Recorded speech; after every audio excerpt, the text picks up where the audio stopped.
Assalamualaikum warahmatullahi wabarakatuh. Perkenalkan nama saya Fizul Ganesha, saya program studi Sistem Informasi Geografis angkatan 2022. Pada kesempatan kali ini saya akan menjelaskan mengenai praktikum pemrograman geospasial perangkat bergerak lanjut jarak luju, yaitu mengenai regeneratif, instalasinya, dan konfigurasinya. Jadi kita di sini akan menggunakan regeneratif. Regeneratif itu apa? Regeneratif merupakan framework open source yang dikembangkan oleh Facebook dan memungkinkan untuk developer atau pengembang untuk membangun aplikasi mobile menggunakan JavaScript dan React. Nah, dengan menggunakan React Native ini, aplikasi dapat dikembangkan untuk platform iOS dan Android secara bersamaan menggunakan satu kode dasar, sehingga mempercepat proses pengembangan dan mengurangi biaya dalam produksi. Nah, kemudian framework ini dapat menggunakan komponen natif yang membuat aplikasi tampil dan berfungsi seperti aplikasi mobile asli. Nah, React Native ini juga mendukung hot reloading yang memungkinkan perubahan kode terlihat secara langsung tanpa merestart aplikasi, sehingga sangat efisien untuk pengembangan iteratif. Nah, untuk langkah-langkahnya seperti apa? Belum melakukan tutorial, di sini perlu beberapa komponen yang perlu dilakukan instalasi, seperti Java dan Node.js. Nah, untuk Java-nya,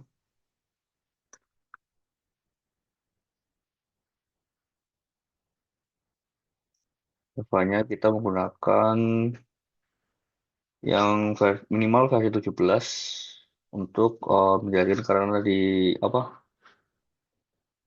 di syarat-syarat yang dilakukan pada React Native developer-nya ini terdapat beberapa dependencies yang digunakan. Nah, untuk yang di sini ini minimal Java-nya itu 17.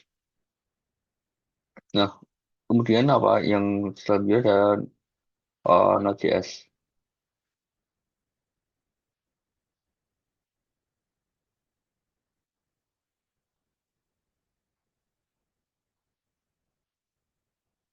Nah, ini saya menggunakan Node.js eh, 20.18.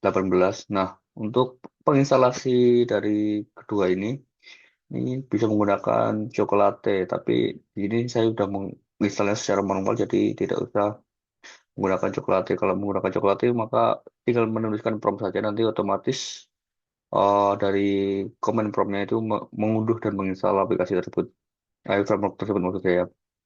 Nah, setelah itu apa yang perlu dikonfigurasi yaitu environment-nya pada ini. Nah, untuk environment-nya kita atur Android Home-nya di SDK yang telah kita install pada Android Studio kita. Nah, kemudian kita juga perlu mengatur environment untuk yang Java Home-nya, yaitu menggunakan yang JDK 17. Nah, ini untuk konfigurasi pada Android Studio-nya, kita harus menginstal apa aja, yaitu menginstal Android SDK Build Tool yang 35 ini. Kemudian kita juga mengatur install Android SDK Command Line Tool yang latest, yang late. Kemudian yang Android emulatornya kita juga harus ada Android emulator. Kemudian ada Android SDK Platform Tool. Nah, jika teman-teman menggunakan prosesor Intel, maka perlu melakukan instalasi Intel X, apa namanya, emulator accelerator ini ya. Kemudian di sini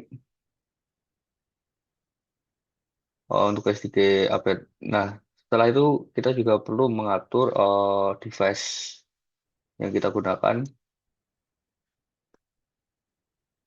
Sebentar.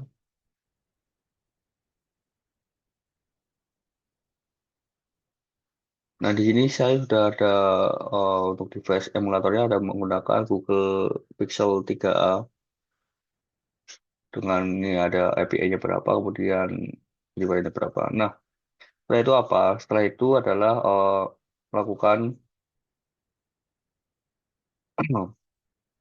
melakukan ini kita yang bukan menggunakan framework ya. Nah, kita akan melakukan pada command prompt yaitu menuliskan npx React Native Community /CLI add latest init awesome project. Nah, ini Auto project ini untuk nama projectnya, jadi kita bebas mau mengisikan apa nama projectnya pada CMD kita. Nah, karena saya sudah melakukan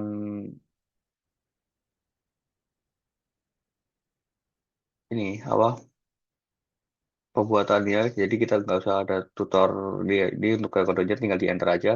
Kemudian untuk menjalankan projectnya, kita klik npm apa run Android. Nah, otomatis akan menjalankan berapa ini ya emulatornya, maka kalau berjalan. Nah, karena emulator yang saya gunakan merupakan Google Pixel E dengan resolusi layar yang besar, maka di sini saya juga harus melakukan konfigurasi terhadap skala yang di laptop saya karena terlalu besar, jadi untuk tampilannya itu jadinya terpotong gitu. Nah, dan ini masih di build, masih dikonfigurasi, jadi belum muncul aplikasi yang react native-nya.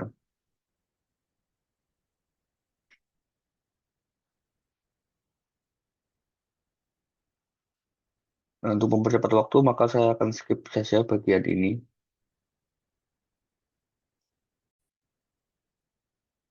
Oke, jadi ini untuk konfigurasi dari bundle aplikasi yang telah kita buat. Sudah berhasil ya, di sini tulisannya tertulis bahwa build-nya successful dalam 17 detik. Nah,